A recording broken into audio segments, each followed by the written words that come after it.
सुबह की हसीन रोशनी में दरिया के किनारे रहने वाला एयान अपने 3 प्यारे परिंदों के साथ नया दिन शुरू करता है। एयान रोज की तरह अपने परिंदों के साथ खेतों की तरफ चल पड़ा।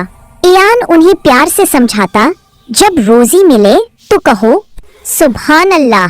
इसी वक्त एयान का दोस्त हमजा वहां आ पहुंचा। तीनों परिंदे मस्ती करते और एयान और हमजा अपनी हंसी रोक नहीं पाते थे। एयान ने कहा, काम के साथ साथ अल्लाह को याद रखना दिल को मजबूत बनाता है। अचानक तेज हवा से खेत का एक हिस्सा जल उठा। सब घबरा गए। एयान ने सबको संभाल कर कहा, अल्लाह का नाम लो और मिलकर मदद करो।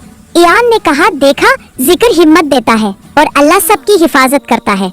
शाम को सब मिलकर बिस्मिल्लाह पढ़ते और दिन शुक्र के साथ खत्म हो जाता है।